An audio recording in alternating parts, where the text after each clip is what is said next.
အားလုံးပဲမင်္ဂလာပါရှင်ကျမတို့ဒီနေ့လေ့လာသွားမယ့်ပိုင်းအကြတော့ဒီဆောက်လုပ်ရေးလုပ်ငန်းခွင်မှာတွေ့ရတတ်တဲ့အရာလေးနဲ့ပုံစံလေးတွေကိုကျမတို့လေ့လာကြမှာဖြစ်ပါတယ်ပေါ့နော်ဒီမှာဆိုလို့ရှိရင်ကျမပုံလေးတွေပေးထားရပေါ့နော်ဒီပထမဆုံးပုံဆိုလို့ရှိရင်သူကအဝိုင်းထဲမှာဘာလေးပါမလဲဆိုလို့ရှိရင်ဆေးလိပ်မီတို့လေးပါတယ်သူ့ကိုချက်ချီခတ်ထားတယ်အဲ့တော့ဒါကျမတို့တွေ့ဘူးတယ်ပေါ့နော်ဘာမှတွေ့ဘူးမလဲလုပ်ငန်းခွင်နဲ့မရဘူးဆိုလဲကျမ public area လို့ပြောတဲ့ဒီစူပါမားကတ်တွေစင်တာတွေကိုသွားတဲ့အခါမှာဆိုလို့ရှိရင်ဒီလိုလေးတွေ့ရတတ်တယ်ပေါ့နော်အဲ့ဒါကဆေးလိပ်မတောက်ရဆိုတဲ့သင်္ကေတမဲ့လူတိုင်းသိတယ်ပန်းချန်နေသွားမယ်ဆိုရင်ဒါရေမကူးရဆိုရင်ဒါလက်ပစ်ကူးတဲ့ပုံလေးနဲ့ဒီမြင်းဆောင်လေးခံထားမယ်ပေါ့နော်မြင်းဆောင်လေးနဲ့ပြထားမယ်ဒါတည်တယ်ပေါ့နော်အဲ့တော့အဲ့ဒါကအနီရောင်ကဘာလဲဆိုတော့တားမြစ်တဲ့သင်္ကေတဖြစ်ပါတယ်နောက်တစ်ခုကအနေရရှိတဲ့နေရာတွေမှာဆိုလဲအဲ့လိုသင်္ကေတနဲ့ပြတတ်တယ်သူကကြတော့အဝိုင်းထဲမှာသူကဒီကက်လက်ရဲ့မြင်းဆောင်လေးနဲ့ဖြစ်ပါတယ်နောက်တစ်ခုကကြတော့အဝါရောင်ပေါ့နော်ဒါမျိုးဘာမှတွေ့ရတတ်တယ်ဆိုတော့ကျမတို့ဆေးရုံတို့နော်ဒါလူများသွားလာတဲ့စူပါမားကတ်တွေမှာဆိုရင်တွေ့ရတတ်တယ်သူတို့ကြွေပြားတွေပေါ်မှာ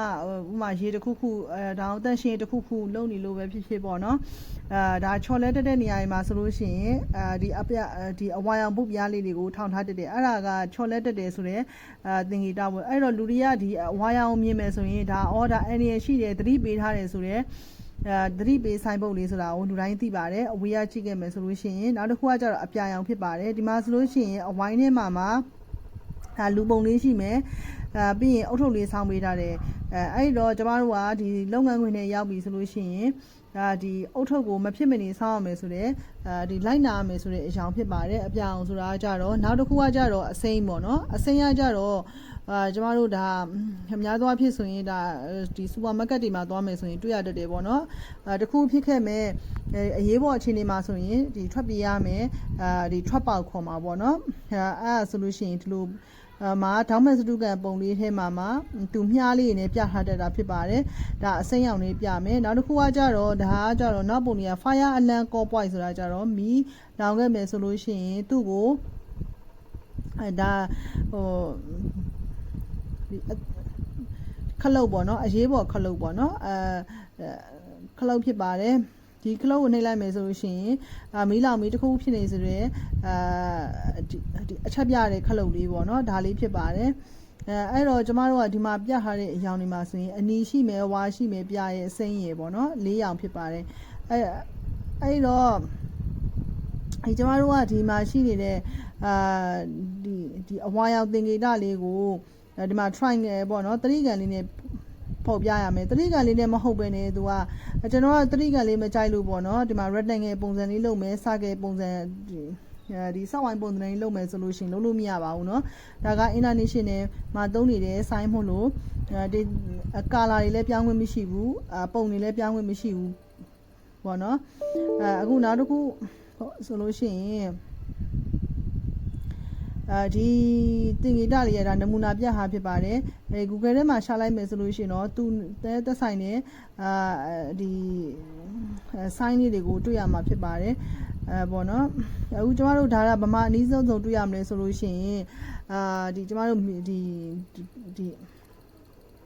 ဒီမီးပွိုက်တွေပေါ့နော်မီးပွိုက်တွေမှာဆိုလို့ရှိရင်ကျမတို့မီးပွိုက်မှာအနီရောင်ရှိမယ်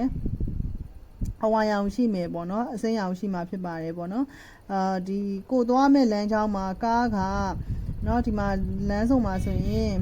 เนาะကိုသွားမဲ့ဒီမှာကားလာနေပေါ့နော်เนาะအဲ့တော့ဒီဘက်ကကားတွေကိုလာစေချင်လို့ရှိရင်မီးပွားရက်မယ်ပေါ့နော်အဲ့မီးပွားအနီရောင်မှာမလာခင်ကျမတို့အဝါရောင်ရင်လာတယ်ပေါ့နော်အဝါရောင်ရင်လာလို့ရှိရင်ကျမတို့ကအနီလာတော့မယ်ဟိုဘက်ကကားတွေလာတော့မယ်ရက်ပါဆိုတော့ဆိုင်းဖြစ်ပါတယ်ပေါ့နော်အဲ့တော့အဝါရောင်မြည်ဖြစ်ပြီဆိုတာလေကျမတို့ကဘာလုပ်မလဲဆိုတော့ရက်ရမယ်ပေါ့နော်အခုကကျတော့အဝါရောင်မြင်မင်းလဲဆက်သွားနေကြတော့ပေါ့နော်အမှန်တော့အဝါရောင်တွေ့ရတဲ့ရက်မယ်အနီရောင်လာတော့မယ်ပြီးဒီဘက်ကလာမဲ့ကားတွေကူးတော့မယ်ဆိုတဲ့အထိပ္ပယ်ဖြစ်ပါတယ်နော်အဲ့တော့အနီပြီးွားရေကိုစောင့်နေအလှည့်ပြီးွားလို့ရှိရင်ကိုသွားခွင့်ရှိတော့တယ်ဆိုတော့အငြယ်ကင်းသွားပြီဆိုတော့အစိမ်းရောင်လာမှာဖြစ်ပါတယ်ဒီအစိမ်းရောင်ပေါ့နော်ဝါစိမ်းနေဆိုရလေးပါအဲ့တော့ဒီဟာလေးကိုမမှတ်မိဘူးဆိုလို့ရှိရင်ကျမတို့